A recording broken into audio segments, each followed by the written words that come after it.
berdiam dekat di hatimu. Di saat ku berpaling, temukan cintamu.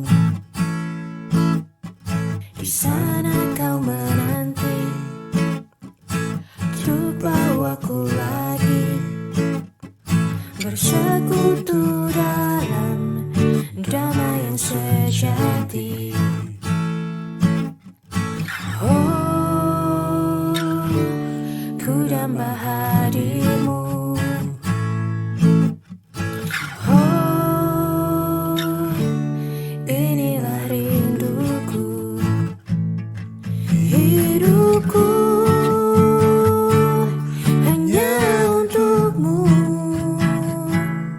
Segenap hatiku kagum akan kebaikanmu. Nafasku menciptakan kasihmu. Ajarku berdiam dekat di hatimu.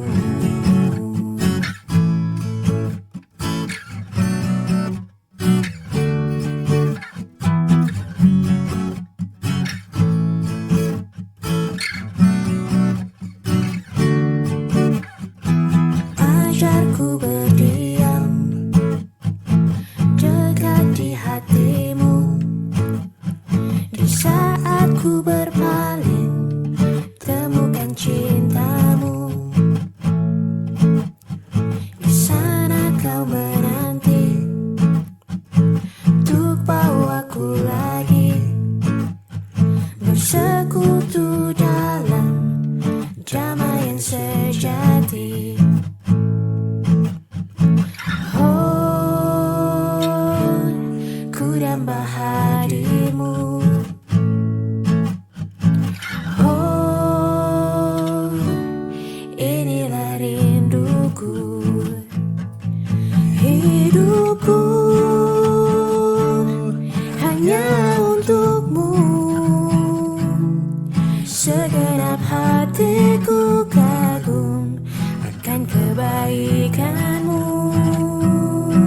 Nafasku menciptakan kasihmu. Ajarku berdiam dekat di hatimu. Hidupku hanya untukmu. Segenap hatiku kagum akan kebaikanmu. Dan nafasku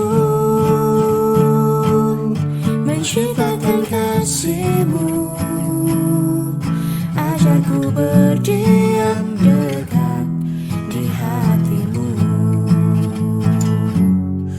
Ajarku berdiam dekat di hatimu.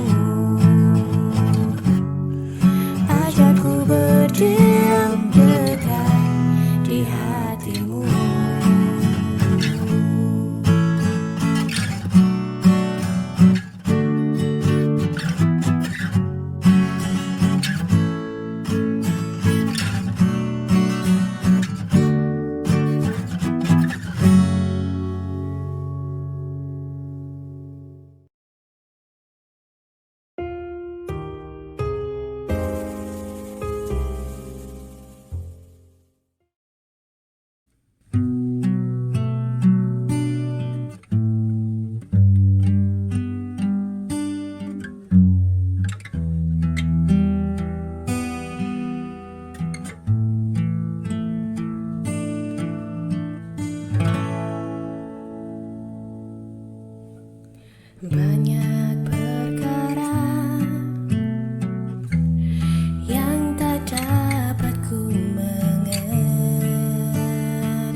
simpan dalam hati,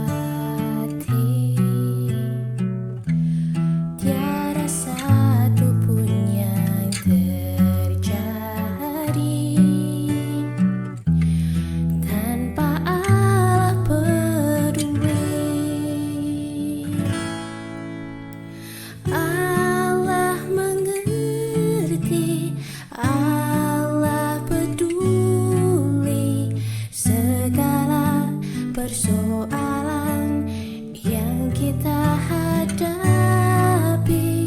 Tak akan pernah dibiarkannya ku bergumul sendiri, sebab Allah mengerti. Banyak perkara yang tak dapat ku mengerti.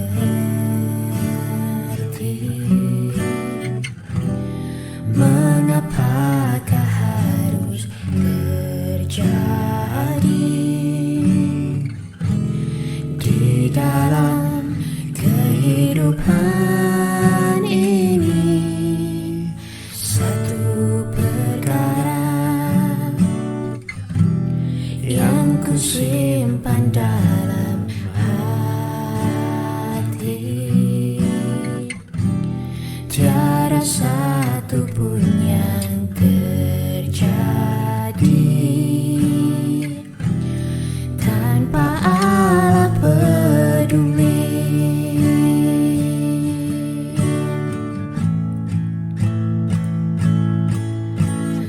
Allah mengerti, Allah peduli segala persoalan yang kita hadapi.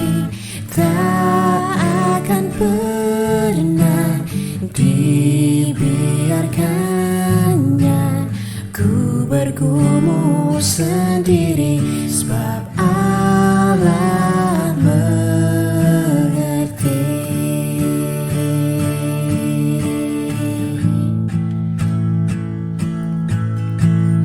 Allah mengerti, Allah peduli segala persoalan yang kita hadapi.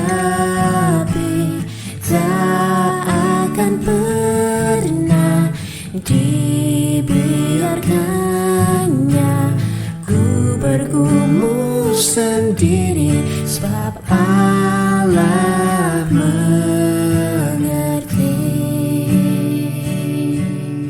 Sebab Allah mengerti. Sebab Allah peduli.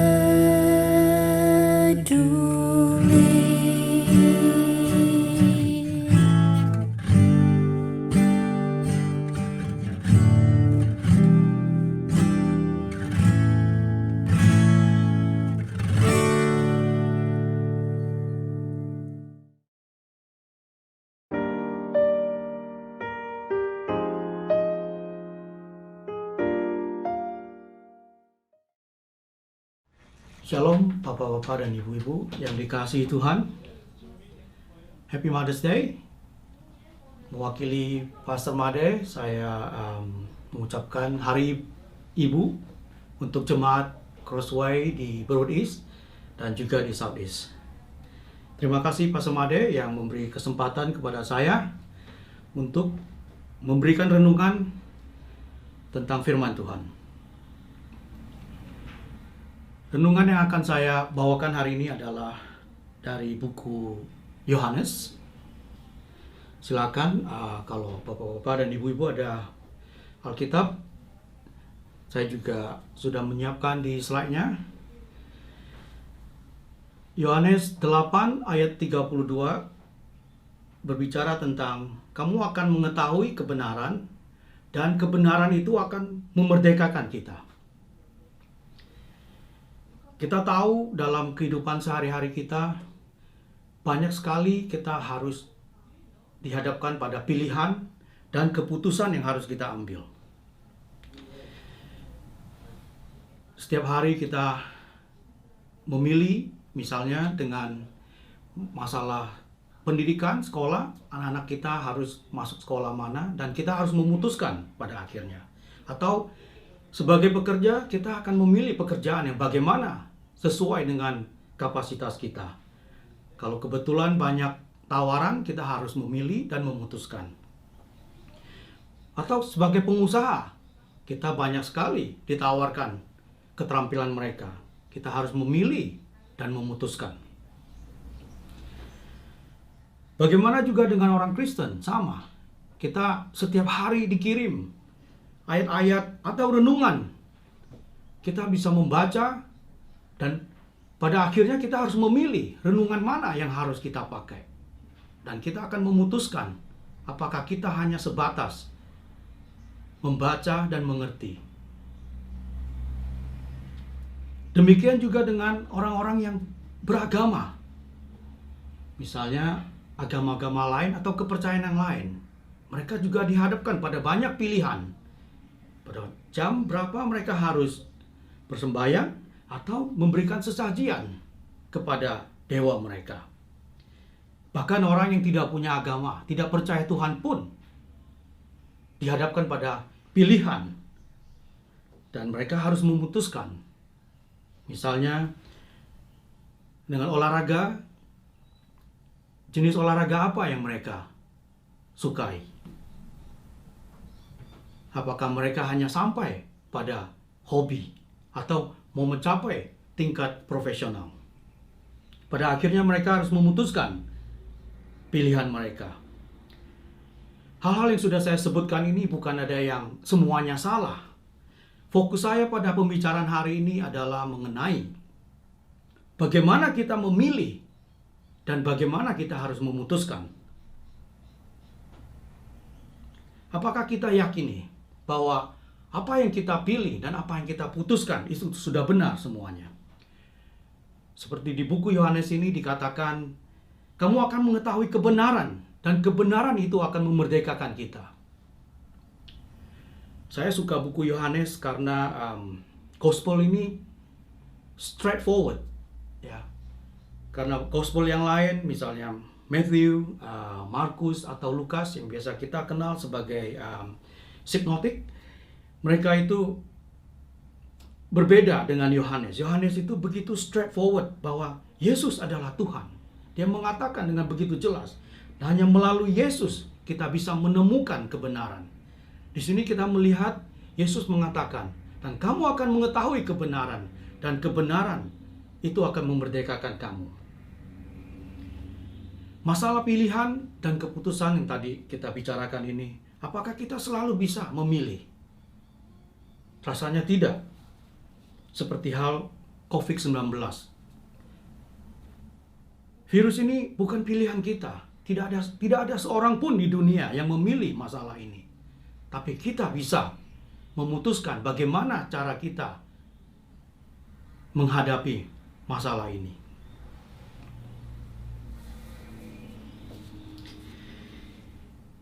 Jadi bagaimana pilihan yang harus kita tempuh, yang harus kita ambil? Mungkin sudah lama kita bertanya-tanya tentang kehidupan kita.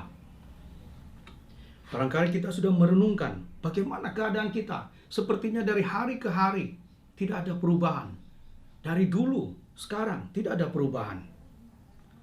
Dengan kata lain, kita sepertinya dipenjarakan oleh keadaan dan pikiran kita. Saya percaya bahwa waktu saya mengatakan penjara, saudara akan berpikir, apa arti kata penjara itu?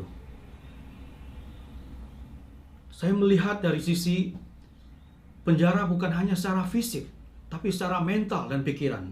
Banyak sekali orang yang dipenjarakan secara mental, secara pikiran, karena mereka tidak bisa berbuat apa-apa atau tidak tahu berbuat apa-apa. Yesus menjawab, dan kamu akan mengetahui kebenaran, dan kebenaran itu akan memerdekakan kamu. Dengan kata lain, kebenaran itu akan membebaskan kamu.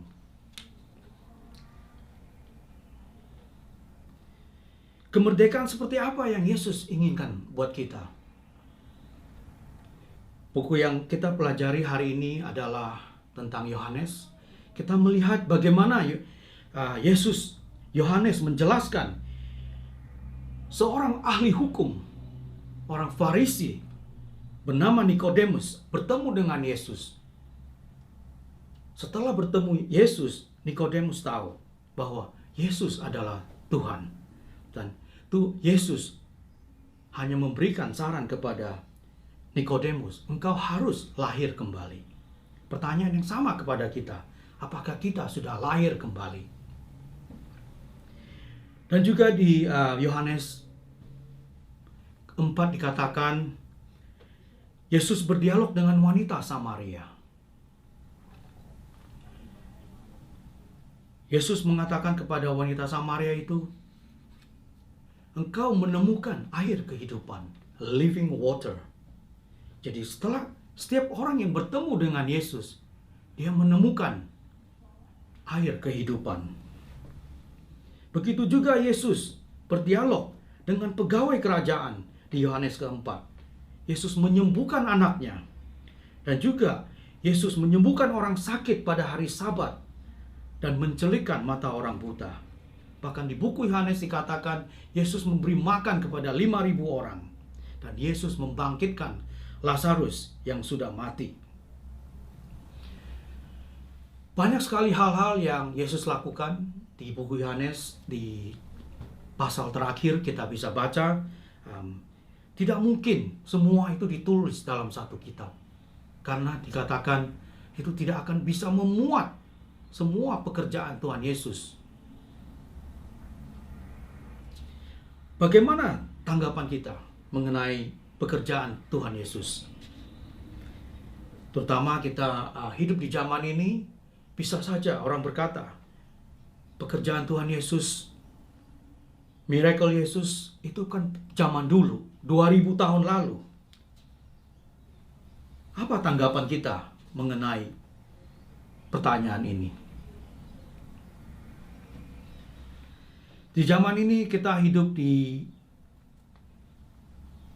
suatu masa di mana orang-orang selalu berpikir, saya akan melakukan sesuatu. Dan kebenaran itu hanya relatif. Jadi tidak ada kebenaran yang absolut. Saya mencoba mengutip pemikiran dari seorang teolog, John Stott.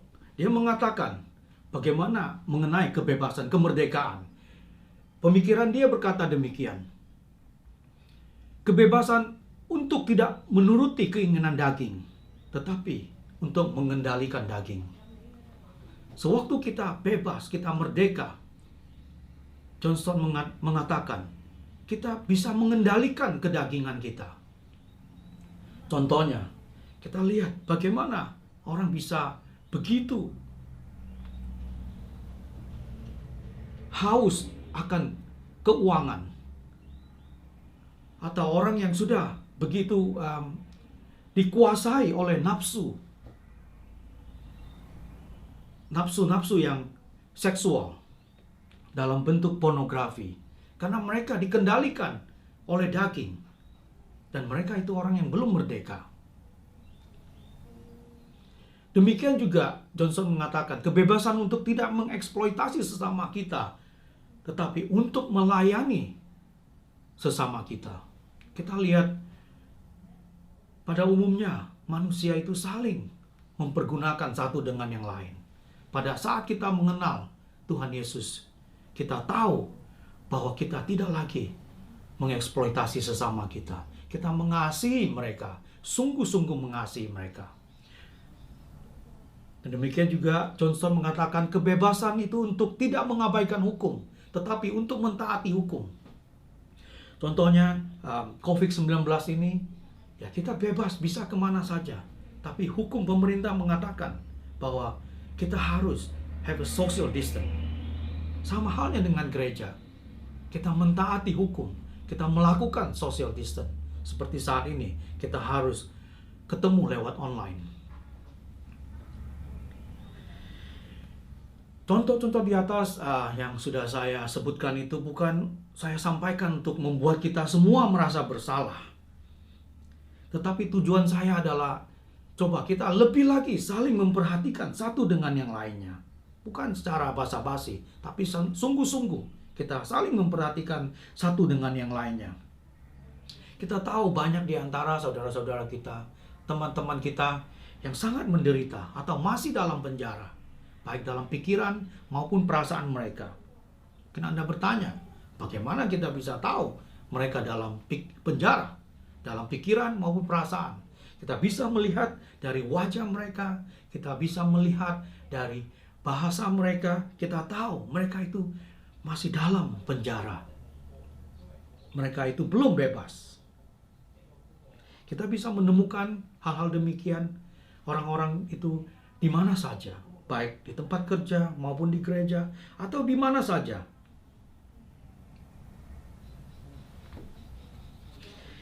Saya percaya dan saya yakini bahwa saya melihat banyak keinginan yang murni untuk transformasi dan pembaharuan kehidupan di dalam kekristenan.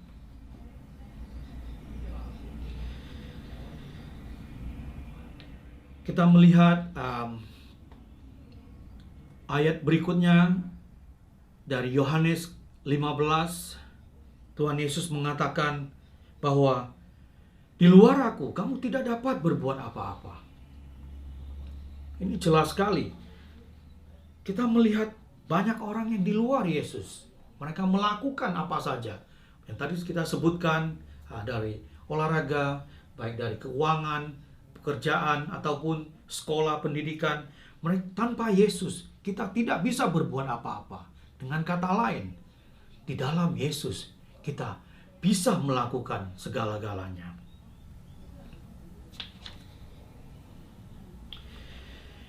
Dan renungan berikutnya saya akan mencoba mengambil dari seorang pastor bernama Dietrich Bonhoeffer. Waktu masa zaman Nazi di Jerman, dia dimartir sebelum ulang tahunnya yang ke-40. Dia mengatakan salib adalah kebenaran Allah tentang kita. Dan karena itu satu-satunya kekuatan yang dapat membuat kita jujur. Ketika kita mengetahui salib, kita tidak lagi takut akan kebenaran. Saya ulangi. Salib adalah kebenaran Allah tentang kita. Dan karena itu satu-satunya kekuatan yang dapat membuat kita jujur. Ketika kita mengetahui salib, kita tidak lagi takut akan kebenaran. Saya percaya pastor ini renungannya sangat dalam dan kita berusaha memahaminya, dan saya yakin kita bisa mengerti maksud dia. Pada saat kita melihat salib Yesus, kita tidak perlu takut tidak akan takut lagi akan kebenaran. Karena kita menjadi jujur, manusia yang jujur, manusia yang mau melihat dirinya sendiri secara jujur. Sebetulnya apakah kita sudah bebas? Apakah kita sudah dimerdekakan? Pertanyaannya, apakah kita bebas dari keinginan daging? Apakah kita bebas tidak mengeksploitasi sesama kita? Apakah kita tidak mengabaikan hukum? Salib adalah tanda buat kita tidak usah takut lagi akan kebenaran. Bila kita mengetahui salib, kita tidak lagi takut akan kebenaran. Berbicara kebenaran, kita selalu kadang-kadang ada ilusi tentang kebenaran. Kebenaran yang seperti apa?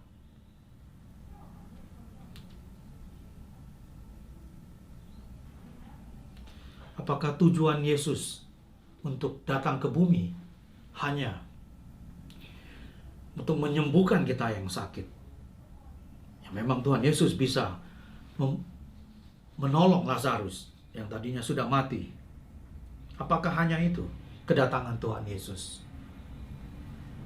Saya akan mencoba menjawab pertanyaan di atas. Kedatangan Tuhan Yesus itu untuk membawa kita masuk ke dalam kerajaannya. Yesus mengundang kita masuk kerajaannya. Di Lukas 14, 17b mengatakan bahwa Yesus mengundang kita masuk ke dalam kehidupan Dia. Seringkali kita mendengar orang-orang mengatakan, ayo kita berdoa dan kita undang Tuhan Yesus. Itu tidak ada salahnya. Tapi yang jelas, Tuhan mau kita masuk ke dalam kehidupan Dia. Kehidupan yang di dalam Tuhan Yesus itu yang bagaimana? Yang tadi kita katakan bahwa di dalam Dia ada kebenaran dan kita menjadi manusia yang jujur. Dan kita tahu seperti apa diri kita.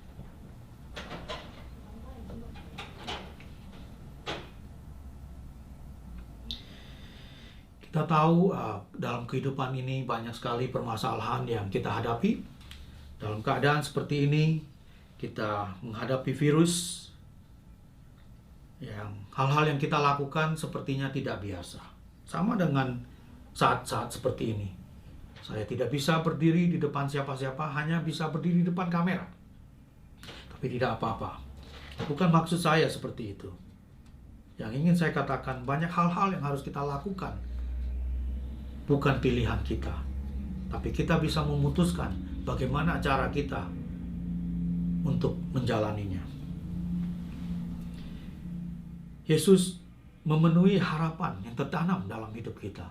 Kedatangan Tuhan Yesus adalah untuk memenuhi harapan hidup kita. Tanpa Yesus, hidup ini sia-sia.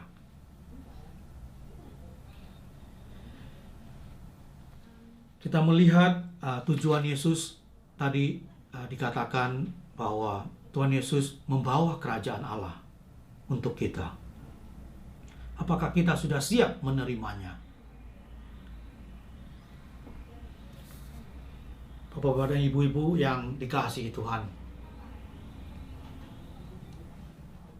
Hari Ibu ini kita tidak bisa melakukan hal yang seperti biasanya.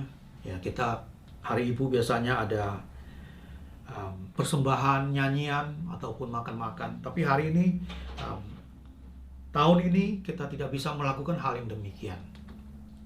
Mungkin ada rencana Tuhan buat kita. Mari kita sama-sama saling lebih lagi memperhatikan satu dengan yang lainnya. Apa maksud Tuhan untuk kita? Sebelum saya menutup tema ini, saya akan menyimpulkan bagaimana pilihan dan keputusan kita mempengaruhi kehidupan kita pada masa saat ini dan masa yang akan datang, bahkan pada akhirnya untuk eternity. Apakah kita sudah jujur pada diri kita sendiri? Kita bisa jujur apabila kita melihat pada salib Kristus. Saya yakin Pastor Bonhoeffer itu mengerti sekali tentang kejujuran.